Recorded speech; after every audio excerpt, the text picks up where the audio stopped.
Good afternoon. My name is Donna Fiesel, and I'm your host of Donna's Edge Talk Show, where truth matters. Thank you so much for watching every day, Monday through Friday, from 1 to 3 p.m. You can find us on television, channel 182 on Charter Communications and Abundance Television, which is found on Roku, Apple TV, and Amazon Fire. Don't forget the newscasters.com podcast. And if you have any ideas, suggestions, or some research you would like for me to do, and I love research for you, you can send an email to donna@donnasedge.com. That's donna@donnasedge.com. I look forward to hearing from you. Let's talk about accountability in the workplace, accountability in the home, accountability everywhere. Seems to be a little bit of lacking about that sometimes. That is if you follow the news, but in the real world, we got it beat. So let's talk about accountability. Employee accountability comes in all kinds of shapes and sizes. You demonstrate accountability in the way you speak to others, in how you prepare for meetings, and your leadership style. It can be in church as well. And the main difference between accountability and responsibility is that accountability focuses on the outcome of a task, not who completes it. So let's just think about how you might model accountability in your workplace with these 12 examples. So let's talk about these. They're very important. Accountability for your own actions. And I think that's probably the biggest thing that I'm seeing we're lacking some in the business world, church, everywhere. Okay, so be proactive rather than reactive. Now, what in the world does that mean? By the way, you can find this at betterup.com. Betterup.com. So it's easy to follow the same comfortable routine over and over again. But that won't help you to become a more valuable team member, okay? Being proactive means you're constantly evaluating your effectiveness and the strengths of your workplace. You're looking for ways to improve and grow before problems have the chance to occur. So I'll give you an example. So I was handled government and corporate accounts with GTE many moons ago. This is back when cell phones were very different, and a lot of flip phones, those kinds of things. But it was really, really important for me to know what the biggest problem would be with selling a cell phone. What was the biggest issue a customer had to try to figure out on their own? I didn't want anybody figuring out anything on their own. I always wanted to jump into those problems before they actually happened. The biggest issue was always billing. Always. So this is what I would do. I would go ahead and head it off at the pass. And a lot of people say, well, I don't have time to head it off at the pass. But let me tell you from experience, you're going to gain so much more time if you wait until a problem surfaces. Now, this is whether you're at home or church or under business. If you'll head it off at the pass, it won't be quite so bad. So the biggest issue was billing. People would call me and say, I've been overbilled. I'm going to turn this phone off, blah, blah, blah, blah. I'd hear that stuff. And then I thought, wait a minute. After listening to customers over and over and over again, I would sit down with them and make them listen to me about what the first bill was going to look like. Now, if it was a big company, big government entity, they would say, I'm going to send you to the bookkeeper or the person who pays the bills or accounts payable, whatever. And so I would talk to the person who would see the bills before they flipped out. And it's important you talk to them before they flip out, okay? So I would give them the worst possible bill that they would ever encounter. So at that time, you would pay a month in advance, and you would have a prorated amount of the bill. So let's just make it easy. Let's just say the billing was the first of the month. And then, of course, they were so big that they had different billing cycles, so I would have to know what the billing date was going to be. So I had to do a little research before I got there, but it was worth it again in the long run. And so what I would do is bring a calculator with me, and I would say, okay, you're paying $100 a month. Back in those days, it was a lot more than that for one phone.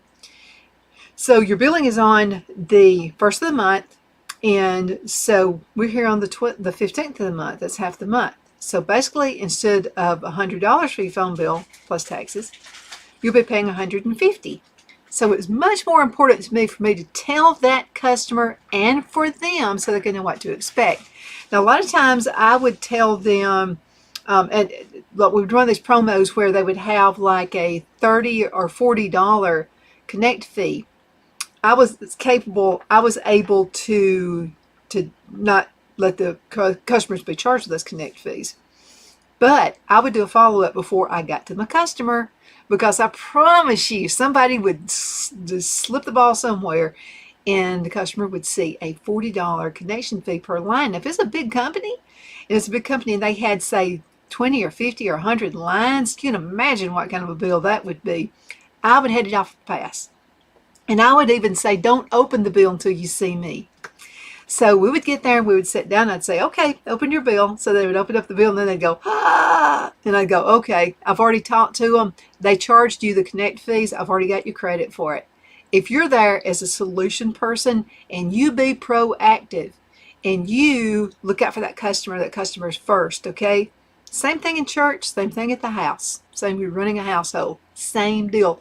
If you will take accountability and if you'll head it off at the pass before it turns into a great big huge issue, it's going to be a lot easier to take care of, because this can happen. So we'll use the cell phone business again. Okay, so I would have, let's say I didn't check on it. And I would say, well, I've already taken care of it. There's not going to be a huge bill. You know, there's no like 100 lines with 40, connect fees. And I didn't call before I got there. They open it up and they say the bill, they're already mad at me. And before I can even get there, they're probably already talking to the boss saying, you need to disconnect these. This is a huge bill. See, head off at the pass. You take responsibility. If you'll do that, it's a little work, but not near as much work as straightening out a mess. I'm just here to tell you, it's a lot easier, okay? All right, coming up with solutions. Okay, so you'll inevitably encounter a big challenge at some point in your job. So rather than admit defeat, why not take steps to solve it? So take the initiative to brainstorm possible solutions and bring them to the supervisor alongside the problem, which is kind of like what I did, just the example I gave you. It's okay to be frustrated with difficult circumstances, but don't let them win. Think creative and use all the resources at your disposal. All I had to do was pick up the phone and call customer service, make sure the billing was okay. And if they told me the bill was $2,000, okay, somebody didn't take off the connect fees, okay? I handled that before it got to the customer. And I'm just telling you, it works every single time. It does, okay? And then you get to be like the hero of the whole bunch. As a matter of fact, there was a company, Allied Signal, and they later bought out by another company. And I remember being such a hero in their place. And all I did was make sure their billing was correct. That's all I did. That was my whole job. It was less stress for the bookkeeper. And let me tell you something. A lot of people, they'll like, cozy up to the CEO or the owner of the business or whatever. And that's fine. The person you really need to be cozying up to is the person who does the billing. If you tick them off, you're going to lose the account. That's just how it is. And also the receptionist, I've seen so many times. I'm going to tell you what, the receptionist at a company carries a big title. It's a huge title. Anytime somebody says, oh, she's just a receptionist, you are crazy. Because I'm going to tell you what, they carry a lot of clout. If they don't like you, you won't get to the the decision maker. That's just how it goes. That's just simple one-on-one, okay? Free advice to you out there. Okay, number 3, how about you just plain old show up?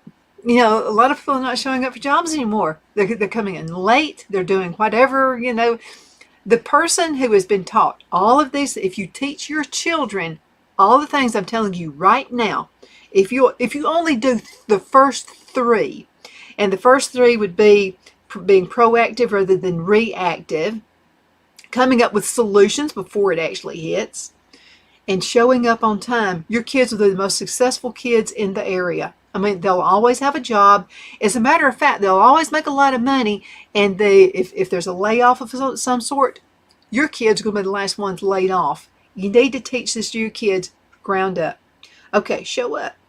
Okay, arrive at the office ready to work. Team players who jump ship when things are tough or don't contribute aren't as valuable. They're just not.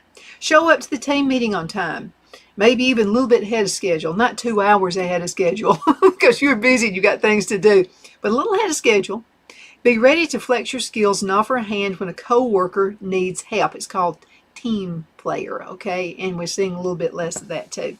So let's talk just for a minute. I had when I was with Nextel, we were Nextel dealers. And so the boss we had, if you were late, first of all, if the meeting was at 9 o'clock, they would shut and lock the doors. And if you were late getting there, even if you had a flat tire, it didn't matter. If you were late getting in there, you could not get inside to whatever the meeting was about. You were locked out. And I'm going to tell you what, I appreciated that. That's in honor of your folks who show up on time. They shouldn't have to struggle and be late getting home, whatever, just because somebody else was a slacker. I mean, that should not be. So I'm telling you from the top all the way down. If you are a business owner, that's a great way to handle people. That way, the people at the top, the people that you're depending on, are going to be even more dependable. They're going to appreciate that you didn't start late because their time is precious too. You know, and then yours is, of course. But the people who are the team players, their time is precious. And the more time they get to spend at home with their kids and with their spouses, the happier worker they're going to be. So this is for everybody. Accept criticism. Boy, have I had lots of that. But you know, you grow from it. Now, I'm talking about constructive criticism, okay? Not somebody who's a nitpicker and just, you know, like I just want to, pick the lint off of your sweater or whatever. I'm not talking about that person. I'm talking about constructive criticism is an incredible tool. To be an accountable employee, you've got to open up to giving and receiving feedback, even if it's not always positive. Know that it's necessary for improvement, and don't avoid team check-ins or evaluations at all, because they allow you to learn and grow. Try not to take things personally, and know your team members only aim to help. Okay, now you're always going to have negative Nancy. You're always going to have somebody like that. You're always going to have the mourner, the person who's, always bad news.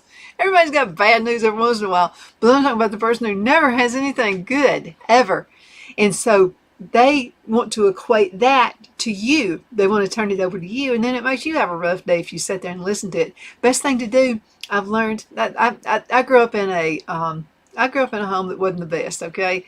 The one thing I really learned to do is to look at somebody and act like I'm listening to them.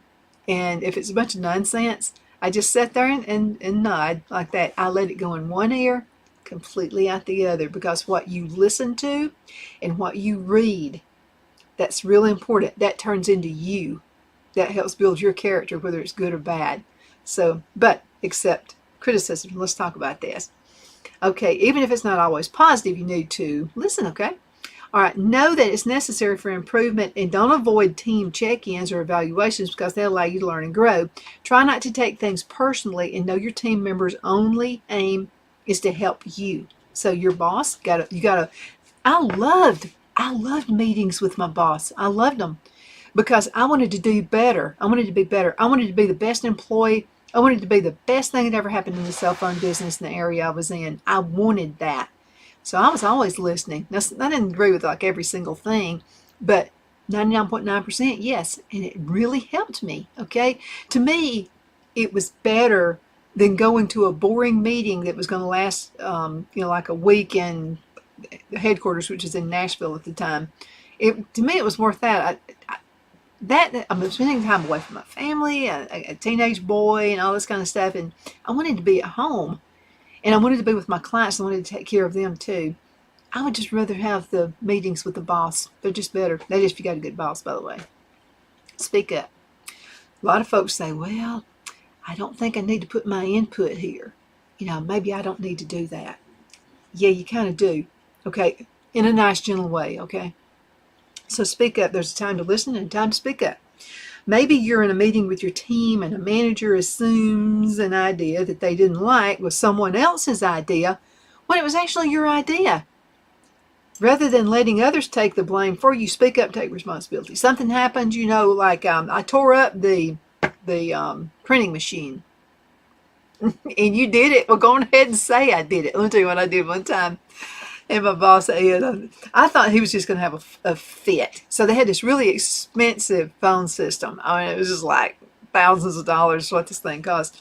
And so I had someone from the police department. The police chief was coming over, and we were going to talk. I had set up so many appointments with this guy, and we were always being interrupted in his office. So he said, "Can I just come to yours?" And I said, "Well, my office is actually in my car, but I do have a setup I can go to at the office." And so get there, and I knew he was coming, so I wanted my office to be like spotless. Oh goodness, I cleaned the phone, and it tore my phone up. So this is what I did. I couldn't get a dial tone. I couldn't get anything. It's like, just a regular landline phone, the office phone. And so I said, "Ed, you're going to kill me." I said, "I'll pay for it. I know it's an expensive phone." I said, "I cleaned the phone, and I think I got some cleaner inside the phone, and I tore it up." He just looked at me, grinned. He said, "Get another phone. There's a closet full of them in there." So, and I said, "I'll pay for it. I promise," because I tore it up. I messed it up. And he said, "Get another phone. If you'll just fess up." Now, had I waited and then someone else tried to walk by my office, which I was never in, but somebody walked by to pick up the phone because they were actually closer to my phone instead of their own phone, it didn't work. Man, somebody could have lost that. I could have lost out on a big deal. Somebody could have been calling asking for me, and the phone didn't work, so they didn't call back. So there are so many reasons to really speak up and take responsibility. And that helps to build trust with your team. It absolutely does. Let's go into a commercial break. We're going to return in just a few minutes.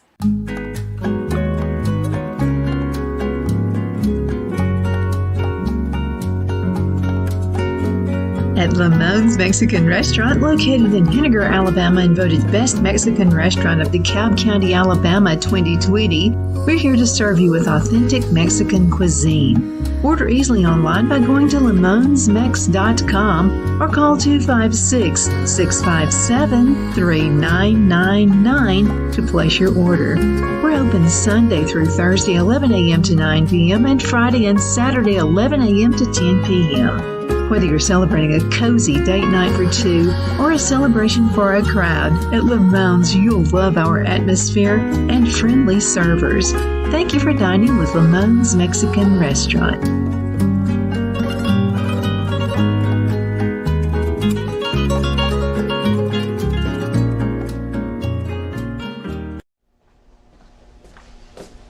Are you ready? We all wonder what tomorrow will bring. But the future lays itself at the feet of the prepared and surrenders to the will of the persistent. It's not easy, but today shapes you so you can shape tomorrow. With Northeast Alabama Community College, when the future asks if you're ready, you can answer yes. Begin your future at Northeast Alabama Community College. Donna's Designs offers a line of handmade memorial, wedding, and keepsake jewelry that launched back in 1970.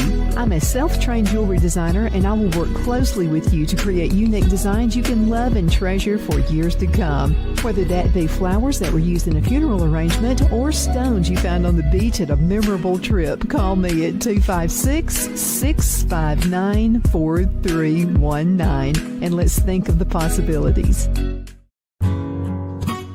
The only place I buy my beef is Lone Tree Ranch in Collinsville, Alabama. Their cattle is born and raised on their ranch, grass and grain fed, and you can feel confident when you serve your family and friends because their beef is all natural and no antibiotics or hormones are added. You can buy whole beef or perhaps go in with family or friends and buy half. Their customer service is number one as they take care of the delivery to their local processor and can deliver to your home for a small added fee. They also offer herd replacement heifers. I always call Lone Tree Ranch in Collinsville, Alabama for my beef specialty recipes and cookouts, and you can too. Food shortages are increasing, so buy local by calling 256-523-6462. That's 256-523-6462.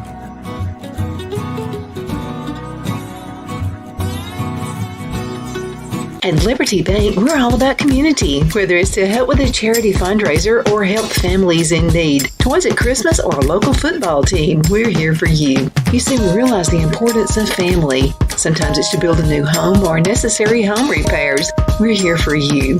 If you like the feel of a small town bank with all the conveniences of a big city bank, we're here to serve you. You will find us at any of our convenient locations in DeKalb, Marshall, Etowah, and Blount counties in North Alabama. You can call and speak with any of our friendly staff at 256-659-2175 or check us out on the web at libertybankal.com. And thank you for your support of our community. Member FDIC Equal Housing Lender.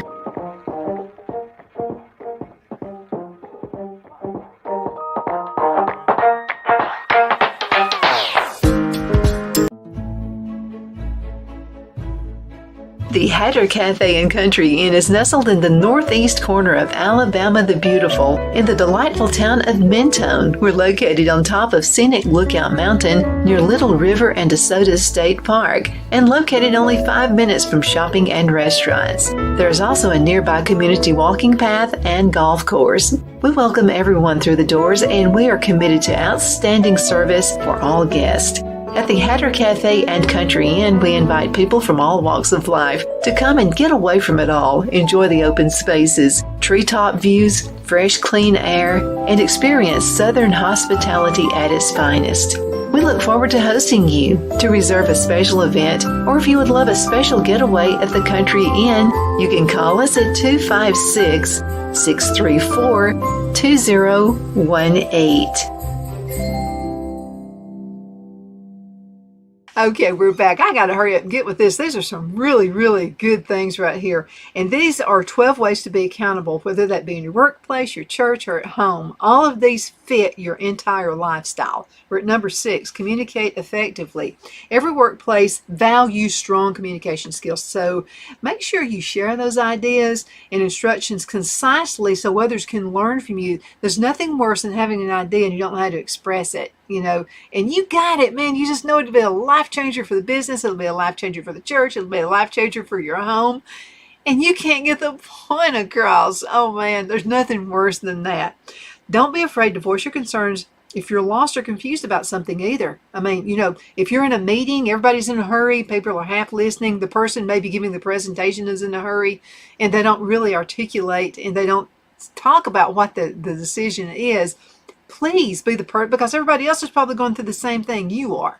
So just be nice about it. Raise your hand and say, I just didn't get that last point. I mean, that's all you've got to do. Don't be behind, okay? Just raise your hand. That's all you got to do. Okay, number 7, set clear expectations. Now, this goes for creating actionable items for other employees and yourself. So organize your schedule and know when you'll be working on specific tasks during the day. Delegate work early and be there to support your coworkers if they need guidance. I mean, make connections, okay? And do it early. Number 8, handle disagreements maturely. Okay, let's talk about this for a minute. This is big. This is huge in families. Thanksgiving's about to be here. Christmas, you're going to have to be around people who disagree all the time. Okay, sometimes you won't see eye to eye with the team and your team members. But whatever happens, remain calm. Look at people and smile as you unpack your feelings and reflect on your actions. Never yell or throw insults at your coworker. In a mature disagreement, work out what you can do better moving forward to avoid a similar problem in the future. And if the person won't have it, well, then you just take the bull by the horns and you be the hero. But it's best if you can work as a team. Absolutely best. Okay, number 9. What time do I have? Oh, we're good. Number 9, be mindful of rules and regulations. This is extremely important. So understand the rules and regulations of your workplace. Have some rules at home. Okay, understand the rules. You got teenagers. I'll have to tell you what I did with Brad. So Brad goes out for the first time. He's 16. I would not let him go out anywhere until he was 16. And so, of course, I told him to be home at a particular time. He was supposed to be home by 12. And I said, son, this is much better than I did. See, my dad was pastor of a church. I had to be home by 9. So I said, I always promise that, when my kid showed responsibility, here's that word again, responsibility. When they were showing responsibility, I would give them some rope, but if they didn't do what I said, I'll jerk that rope back. So I told Brad, I said, all right, 12 o'clock. And you've got plenty of time. You're leaving out earlier, you and your friends, 12 you home. Well, he got busy. He was having a good time. Forgot what time it was. He wasn't doing drugs or alcohol. He just lost time. He forgot he was in the world of time. So I'm waiting on him. So he comes through the kitchen. I had the lights off. I was sitting at the table, just sitting there. He turns on the light, and I thought he was going to pass out when he saw me sitting there. I didn't say anything. I let him talk. He who speaks first loses. That's negotiation right there. Okay? Let them ramble. They'll trip their own self. And then he goes on about how I'm not drunk, I haven't needed drugs, I haven't and I said, okay, you can do whatever you want to do. And he goes, I can? And I said, oh yeah, you're free. But you rent from me now. He said, but I'm in high school, I don't have a job. And I said, go get a job, but you got to keep your grades up and all this. So we talked and we put down a little plan, and I got a piece of paper and drew a T on it, and I put living here, doing what you're supposed to be doing. What's that going to cost you? Basically nothing. On the other side was, what's this going to cost me if I have to pay rent and I get to do and be free and do the things I want to do? Pretty quick for him to say, make sure I'm home by 15 till 12 from this point on. Never had a problem with him again, but I said it and I meant it. This means this is for employees, this is for church, this is for your family, this is for everybody. When you say something, mean it. If you don't mean it, don't say it. Okay, that's just wasting everybody's time. Okay, be mindful of rules and regulations. And how do you request a sick day at work? Who are the projects handed off to? An accountability staffer knows how to operate within the company's expectations. This shows your value and you respect. There's that other word, respect, management. But if you don't care about the rules it communicates, you don't care about the working environment either as a whole. And guess what? They start having hard times. They're going to have to lay people off. You're going to be the first one they go. Okay, number 10, have a willingness to learn. Okay, I am 64 years old. So I took some classes through Auburn University, Master Gardener classes. Okay, the instructor is about the same age of my son. I respected that boy. Knows Brian Brown. He's on the show a lot. So I respect him. This guy has all this knowledge. I'm not going to sit there like I'm twice as old as you are. That's nonsense. So what you do, respect people in authority. Okay, pay attention to the person who's going to teach you. Your accountability is always evolving and always improving. When you stop learning, when you start thinking you're a know-it-all, when you think, especially in this world, my goodness, technology, I'm gonna think you're constantly learning. This business right here with the radio and with the TV show, it's always evolving. I mean, if you sit in the same spot, you're never going to get anywhere. So always be up on the latest technology. If you get an idea you think is going to help your company, talk to the boss about it. Might earn you a raise. You never know. Okay, pay attention to detail. If you want to be accountable, you need to develop a keen eye for detail. Look over your work with a fine-tooth comb before you present it, okay, before you take it in. Strive to catch mistakes before they cause any problems. We talked about that first part of the segment. Double check metrics, statistics, and other data as often as you can, because the thing about data is it changes. And sometimes it changes within 15 minutes. You're constantly looking. Now, I'm not talking about constantly being on your cell phone, text and all that kind of stuff. That's not what I'm talking about. I'm talking about your business. You want to be on top of everything. Number 12, and this is the last one, be sincere. It's one thing to apologize or to admit when you make a mistake, but do you mean it? You got to really mean this. Be sincere. I'm not talking about crying and carrying on. I'm not talking about that. I'm talking about being sincere. Accountability goes hand in hand with honesty. So be sincere with your apologies, your feedback, and your praise. It's your chance to be vulnerable with your feelings. Build trust and show you care about your coworkers' experiences. All those things are so extremely important. Thank you so much for watching. My name is Donna, and I'm your host of Donna's Edge Talk Show, where truth matters. You can find us on television, channel 182, on Charter Communications, and Abundant Television, found on Roku, Apple TV, and Amazon Fire. Thank you again so much for watching. See you next time.